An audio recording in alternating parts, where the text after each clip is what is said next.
Chapter number 1 sets of class 11th। इस chapter में हम सबसे पहले डिस्कस करेंगे अबाउट सेट। सेट किसको हम कहते हैं, यहाँ पे हमने डिफिनीशन भी लिख चुकी है। Set is defined as the collection of well defined objects, यानी कि सेट बोलते हैं हम उसको जब हमारे पास एक अच्छी खासी ऑब्जेक्टों की कलेक्शन हो, उसी को हम कहते हैं set. For example the reverse of India, India के जो रिवर्स हैं ये एक वेल डिफाइंड कलेक्शन है, अच्छी खासी कलेक्शन है, इसको हम कहेंगे set. Various kinds of triangles, हमारे पास डिफरेंट टाइप्स ऑफ ट्रायंगल्स होते हैं, उन्हीं की जब हम कलेक्शन लेंगे उसको भी हम कहेंगे सेट। अब यहाँ पे मैंने कुछ इंपॉर्टेंट पॉइंट्स लिखे हैं जो वेरी इंपॉर्टेंट है, आपको इनको नोट करना चाहिए। फर्स्ट पॉइंट ये है कि a set is denoted by capital letter, हमेशा जब भी हम सेट लेंगे उसको हम डिनोट करेंगे कैपिटल लेटर से। For example A comma B comma C so on. ऐसे ही नंबर सेकंड पॉइंट आपको याद रखना पड़ेगा, elements of a set are denoted by small letters. For example A comma B comma c comma d. जब भी हम सेट डिफाइन करेंगे उसके जो एलिमेंट्स होंगे वो हमेशा किस में होंगे, स्मॉल लेटर्स में होंगे। ऐसा ही थर्ड इम्पॉर्टेंट पॉइंट है, आपको याद रखना पड़ेगा, elements of set are separated by comma. जो हमारे पास सेट होगा, हमारे पास जो सेट होगा उनके जो एलिमेंट्स होंगे वो सेपरेट किए होंगे किससे, कामा से, वो हमेशा सेपरेट होंगे कामा से। फोर्थ इम्पॉर्टेंट पॉइंट जो आपको याद रखने पड़ेगा, repetition is not allowed in set.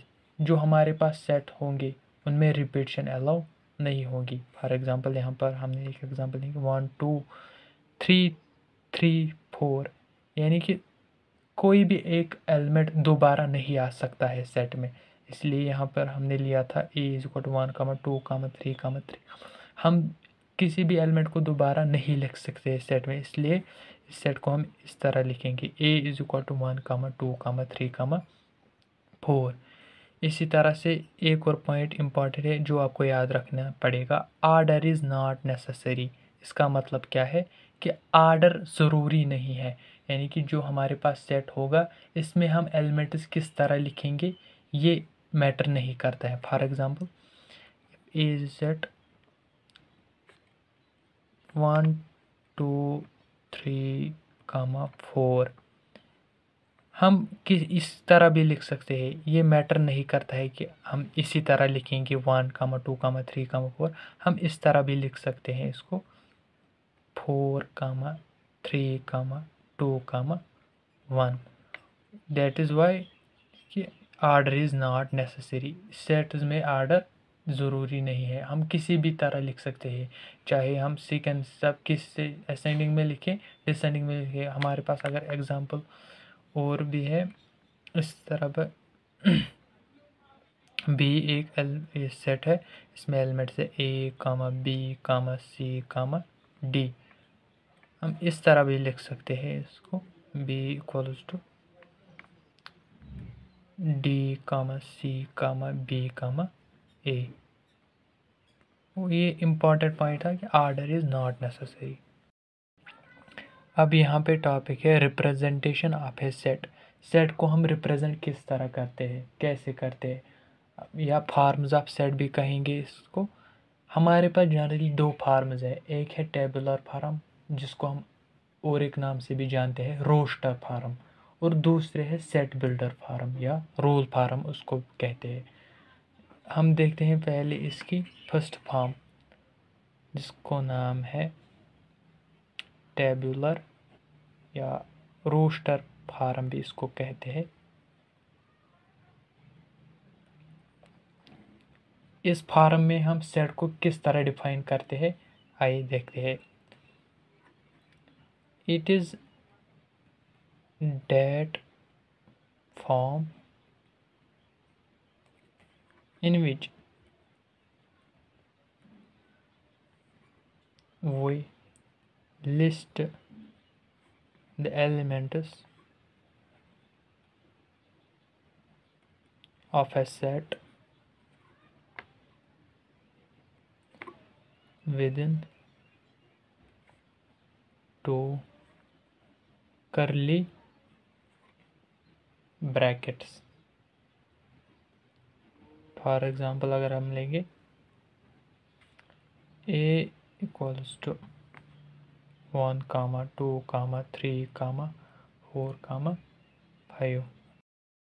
It is that form in which we list the elements of a set within two curly brackets. ये वो फॉर्म है जिसमें हम एलिमेंट सेट के लिस्ट करते हैं दोनों करली ब्रैकेट के दरमियान और उनको सेपरेट करते हैं कामा से। इस टाइप ऑफ या इस फॉर्म ऑफ सेट को कहते हैं टेबुलर फॉर्म। ये एक रिप्रेजेंटेशन है सेट की, एक फॉर्म है जिसमें हम सेट को रिप्रेजेंट करते हैं।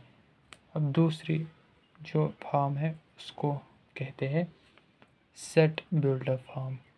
सेट बिल्डर या रूल फॉर्म भी उसको कहते हैं हम, रूल फॉर्म। ये कौन सी फॉर्म है?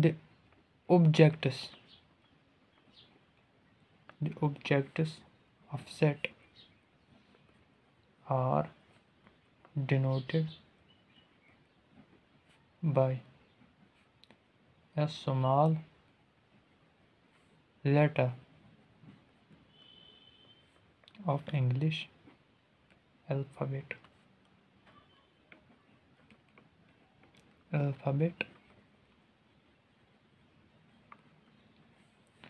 which satisfies the property of set, which satisfies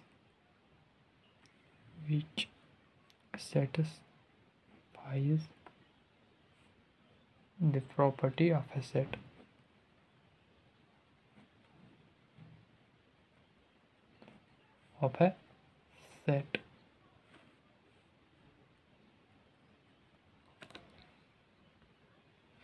यानी कि ये वो फॉर्म है सेट की रिप्रेजेंटेशन की जिसमें हम सेट के ऑब्जेक्ट्स या सेट के एलिमेंट्स उनको डिनोट करते हैं स्मॉल लेटर्स से, इंग्लिश अल्फ़ाबेट के स्मॉल लेटर्स से, और वो जो एलिमेंट्स होते हैं जिनको हम स्मॉल लेटर्स से डिनोट करते हैं वो सेटिस्फाई कर रहे होते हैं, वो डिटरमाइन कर रहे होते हैं उस सेट की प्रॉपर्टी को।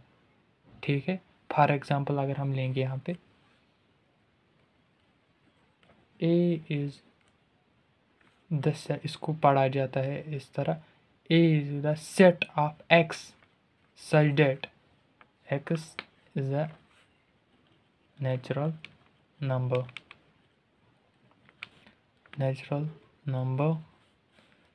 less than 6। हमने क्या किया, इसको कहते हैं हम सेट बिल्डर फॉर्म। ये जो ऑब्जेक्ट्स हमने सेट के लिए वो हमने small letters of English alphabet से लिया एक्स, बट ये जो एक्स है इसने प्रॉपर्टी डिटरमाइन की, इसने प्रॉपर्टी सेटिस्फाई की इस सेट की, x side that X is a natural number. ये जो एक्स है ये नेचुरल नंबर है लेकिन 6 से कम जो नेचुरल नंबर है वही ये सेट ए है। इन अदर वर्ड्स अगर हम इसको कन्वर्ट करेंगे टेबुलर फॉर्म में तो ए आएगा किसके बराबर, ए आएगा 1, 2, 3, 4, 5, क्योंकि हमने ए को डिफाइन किया हमने स्मॉल लेटर से, is the set of X side that X is a natural number but less than 6। अगर हम इसको कन्वर्ट करेंगे टेबुलर फॉर्म या रोस्टर फॉर्म में वो आएगा ए इक्वल्स टू 1, 2, 3, 4, 5। इसको हम कहते हैं सेट बिल्डर फॉर्म। फिर से हम देखते हैं कि सेट को रिप्रेजेंट करने के दो तरीके हैं, दो फॉर्म्स ऑफ सेट है जिस फॉर्म में हम क्या सेट को डिनोट कर सकते हैं, रिप्रेजेंट कर सकते हैं। एक फॉर्म है टेबुलर फॉर्म या रोस्टर फॉर्म। ये वो फॉर्म है जिसमें हम एलिमेंट्स, सेट के जो एलिमेंट्स होते हैं उनको लिस्ट करते हैं दो करली ब्रैकेट्स के दरमियान, साथ ही साथ उन एलिमेंट्स को कामा से सेपरेट करते हैं। जैसे हमने यहाँ पे देखा ए इक्वल्स टू 1, 2, 3, 4, 5। ए एक सेट है जिसके एलिमेंट्स 1, 2, 3, 4, 5 ये इनके एलिमेंट्स है लेकिन ये सेपरेट किए गए हैं कामा से। इसको हम कहते हैं टेबुलर फॉर्म या ऐसे भी जिसमें एलिमेंट सेट के लिस्ट होते हैं दोनों करली ब्रैकेट के दरमियान। Number second form set builder form या रोल फॉर्म।